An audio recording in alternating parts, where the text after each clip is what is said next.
qabda naqxanii akka irratti mata banattan. Darajee dhaabaa jedhama.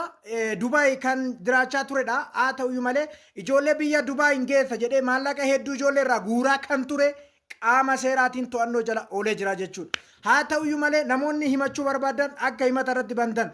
Maallaqa ijoollee irraa guuree tilmaamaan miliyoona 2 ol kan ta'udha waan ta'eef iyyuu hundi keessan namoonni maallaqa qabdan akka dhaqxanii himata irratti bantan. Hojiin hojjechaa ture daddabarsa maallaqaa irratti kan inni hojjechaa ture ijoollee irraa maallaqa fuudhee gara biyyaan sinii galcha jedhee achumaan harkatti kan hambifate ta'uusaa inni biraa immoo ijoollee dhiirotaa namoonni Dubaay deemuu barbaadan jedhee maallaqa guuree harkatti kan hambifate ta'uusaa ragaa qulqulluudhaan irratti ragaan funaanamee qaqam jedhee qacamii itoo hin taane qaqam jedhee ture jechuudha.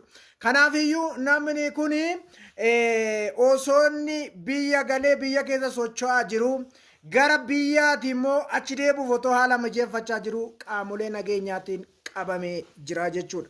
Kanaaf daldaaltonni Dubaay olaantummaan seeraa eenyuma irratti hojjeta dafqa namaa nyaattanii warri ijoollee hiyyeessaa boochisaa jirtan warri ijoollee baay'eesaa boochisaa jirtan horii qaban sangaa gurguran isaan ijoolleen qofaa jijjiirtu jedhanii biyya alaatti erganii biyya alaa akka deemanii of jijjiiraniif haala mijeessanii waan qaban gaafatti kennan isin bu'aa mataa keessanii warri olfattan daldaaltonni Dubaay olaantummaan seeraa sinirratti hojjechuu eegalee jira jechuudha. Kanaafiyyuu riisiitii akka argaa jirtan kana riisiitiin kana fakkaataa suurri nama kana fakkaata waan ta'eefiyyuu nama kana akka himata irratti bantan jechuun barbaada.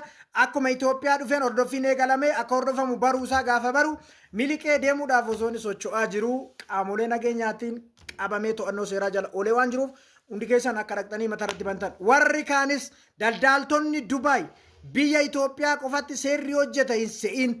Kanaaf turtus bultus hin qabamta naannoo ati jirtutti Itoophiyaattis haa ta'u biyya alaattis haa ta'u akka qabamtu shakkiin qabaatiin. Namoonni maallaqa namaa nyaattan boro akka kun sin eeggatu hin dagatiin. Namoonni maallaqa namaa nyaattan akka galchitan. Kanaafiyyuu seerri eessumattuu hin hojjeta jechuudha. Olaantummaan seera hattoota irratti cimsee ni hojjeta ni balaaleffatas jechuudha. Kanaafiyyuu viidiyoo kana sheer koppiliingii godhaatii bakka hundumaa qaqqabsiisaatii akka namicha kana irratti namoonni maallaqa irraa qabdan akka deemtanii mata irratti battasin jechuun barbaada. Oraa bulaa deebana hattoota irratti qaabsaa'uun cibee itti fufa. Kanaafiyyuu santu seera. Waldaa Dubaay ittaati mumannaa. Waldaa Dubaay isa kam? Waldaa hattoota. Kanaaf yoo sool tajaajilachaa jiru bar. Jarri jaruma bannaate. Suufartii jirti. Viidiyoo yaate yeroo darbe tokko. Ana sampee bira hojii hin jiru taanaan eenyu bukkeen jiru kottaa hojii seenaa hojii sin galchaa ana sampee keessan. Wayii. Waaqa. Hubatteera. Dubartoota gidduu ciciisu hojiin naqanii hojiin hojjetanii ijoollee dhaqaniitu intinaatti guuru ofii isaaniitii shamarran gidduu ciisanii nyaatu. Sana booda maal mee laal warri xuuxxoo hodhaa yaatu kun daandii gubbaa hojii hojjetin saniin ber shamarran jiraachisaa jiraam. Hundi ishii. Warra ijoollee Dubaay keessa jirtu ijoollee warra Dubaay isaa maalani Guddina isa Dubaay jiru sana isatti keessanii guyyaa lamachi keessa oolchanii gadi dhiisanii bareeda. Raajonni ilma shamarran warqatti fitta jenna malee daldaaltonni Dubaay shamarran fitta jechuun illee itti makamuu qabdi ishiinis bannaati. Diinaa raajonni qilleensa irratti fuudhan bar qilleensa irratti fuudhan.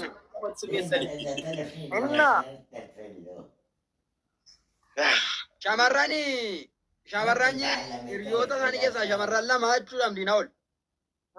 Waaqayyoomtu biyya nuuf agalchu. Biyya nuuf agalchu Waaqayyo. Tokko ishee isaa jalatti Oromoo nan beekaa. Gooftaan humti maccaa kun biyya nuuf agalchu.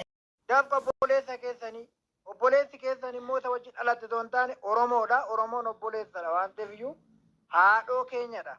Siifis haadhoodha afaan tokko dubbanna. Ilmi hiyyeessaa gaafa miidhamu. Intalli hiyyeessaa gaafa miidhamtu teenyee ilaallu oromummaaf nu dhukkubsa jenneen malee namni takka nama tokkorraa maallaqa fudhatee namaaf wabii darbee dubbachaa hin jiru jechuudha. Kana beekaa hundi keessan. Kanaaf iyyuu yookaan ittiin fammatu yookaan barbaadu miti gaafa namarraa dubbannu. Kanaaf hattuudhaan hattuu jechuu ilma hiyyeessaa maaliif miidhu jechuu akka oromummaa keenyaaf jenneetu jechuudha. Oromoon miidhin Oromoo dhukkubsataadhaaf dhukkubsachaa irra malee akkuma keessaan afaan keenya qabanne saxxannee koomentii barreessuu dandeenya jechuudha. Karaan namaa immoo tokko miti. Irratti duula. Namoonni as fakkaattan achi fakkaattan immoo dhaabbadhaa. Yookaan achuma goraa yookaan as goraa. Attu waliin balaaleffanna. Kana dubbiin abbaa. Waa baay'ee dalagaa jiru. Jala yaanii jabaa keenyaatti jetti bal afuuffeen tokko. Isaaf. Jabaa jedhattee hidhaatti firfirii ageessituuf mana hidhaatti jabaa ishee kan. Ageessanii amma kun laaddas. Hidhaa Itoophiyaa keessatti furdatee ba'a miti boorkoo ta'ee ba'a qo'ee amma garta. Waggaa 5 tokko fudhate. Maallaqa ijoollee garaatti baachaa jira. Meemet qabee guddisi. Maallaqa. Hojii qaba.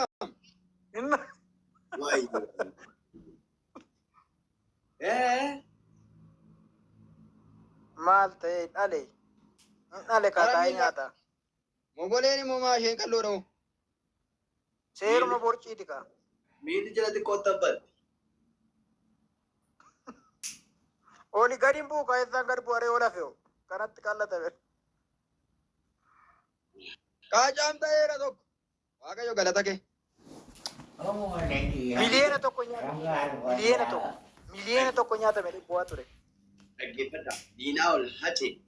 Seenaa ijoolleen kun har'a biyya keessa seerri nu gaafatu guyyuu jedhanii ijoollee keenya Itoophiyaa keessatti baay'ee ta'anii irratti hojjechaa jiranii har'as ta'u kunis garuu hin tura malee gumaan kun akka ba'u eenyu keessa namoonni ajaajilta deemnagate. Hin tura malee. Makiinaa ishee ijoollee keenya irraa haddee bittee guyyaa kan biraa ittiin galagalee dhiigi sun birii ishee nyaatu sun ittiin galagalee. Yaa.